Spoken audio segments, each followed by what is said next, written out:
అదరగొట్టే కారం రంగు రుచి ఆచి కారం పొడి. 6 దశాబ్దాలుగా నిస్వార్థ సేవలు అందిస్తున్న స్వచ్ఛంద సంస్థ అది.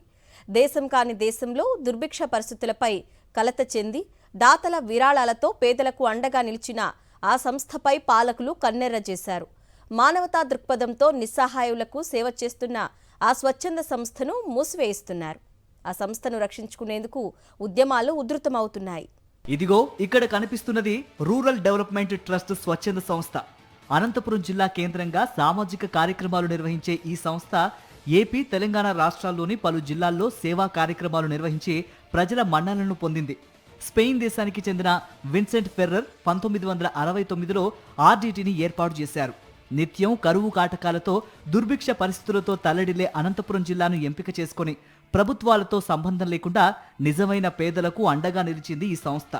పేదలకు పక్కా గృహాలు కట్టించడం, లాభసాటి వ్యవసాయానికి సహకరించడం, పేద కుటుంబాలకు చెందిన పిల్లలకు ఉచిత విద్య అందిస్తోంది ఆర్డీటీ స్వచ్ఛంద సంస్థ. ప్రతి ఏటా పరీక్ష నిర్వహించి అందులో ప్రతిభ చూపే పేద విద్యార్థులకు కార్పొరేట్ విద్యా సంస్థల్లో ఉన్నత చదువులు చదివించేందుకు ఆసరాగా నిలిచింది.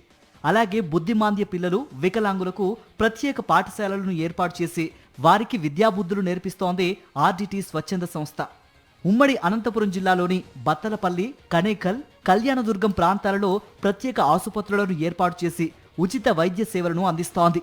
అనంతపురం నగరంలో అత్యాధునిక క్రికెట్ స్టేడియం నిర్మించి దులీప్, రంజీ ట్రోఫీ లాంటి జాతీయ స్థాయి క్రికెట్ మ్యాచ్లను ఆర్డీటీ స్వచ్ఛంద సంస్థ నిర్వహిస్తోంది.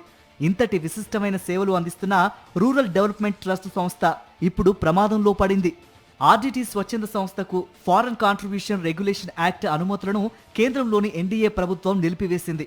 దీంతో ఆర్డీటీ సంస్థకు ఈ ఏడాది ఏప్రిల్ నుంచి విదేశీ నిధులు ఆగిపోయాయి. కేంద్ర ప్రభుత్వంలో తెలుగుదేశం పార్టీ భాగస్వామిగా ఉంది. ముఖ్యమంత్రి చంద్రబాబు మద్దతుతో ఎన్డీఏ ప్రభుత్వం ఉన్నప్పటికీ ఆర్డీటీ స్వచ్ఛంద సంస్థకు ఎఫ్సీఆర్ఏ పునరుద్ధరించే విషయంలో సీఎం చంద్రబాబు నిర్లక్ష్యంగా ఉన్నారన్న ఆరోపణలు వినిపిస్తున్నాయి.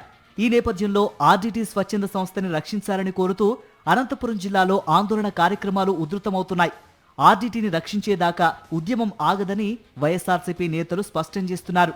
కరోనా లాంటి పరిస్థితుల్లో ఇక్కడ అనేది కూడా ఎవరికి కాకుండా ఒక ప్రభుత్వానికే మార్గదర్శకంగా ఉండేటట్లు కూడా చాలా స్వచ్ఛందంగా కూడా, ధైర్యంగా కూడా, ఎంతో ఎఫెక్టివ్గా కూడా చేసిన విషయం కూడా అందరికీ కూడా తెలిసిన విషయం.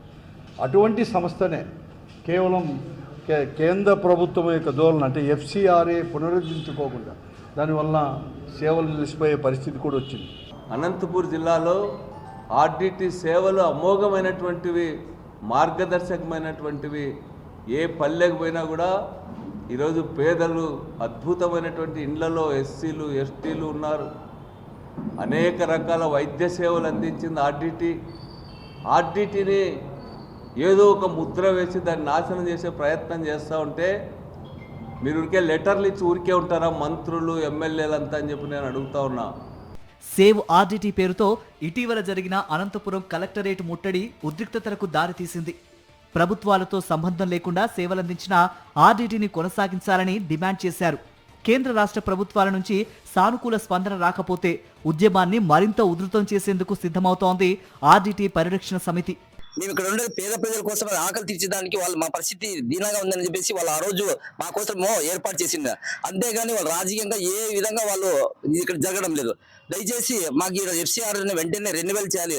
లేని పక్షంలో మేము పెద్ద ఎత్తున ప్రజా సంఘాలు ఆర్డీటీ సేవ్ ప్రజారక్షణ కమిటీ ద్వారా మేము పెద్ద ఎత్తున మేము ఉద్యమాలు చేపడతాము. ఎక్కడో మత మార్పిడులు జరిగాయన్న సాకుతో గత 6 దశాబ్దాలుగా నిస్వార్థ సేవలు అందిస్తున్న రూరల్ డెవలప్మెంట్ ట్రస్ట్కి విదేశీ నిధులు రాకుండా అడ్డుకోవడం సరికాదంటున్నారు స్థానికులు. ఇప్పటికైనా ఆర్డీటీ స్వచ్ఛంద సంస్థకు ఫారెన్ కాంట్రిబ్యూషన్ రెగ్యులేషన్ యాక్ట్ కింద రెన్యువల్ చేయాలని, లేదంటే అనంతపురం జిల్లాలో ఆందోళన కార్యక్రమాలు ఉధృతం చేస్తామంటున్నారు ఉద్యమకారులు.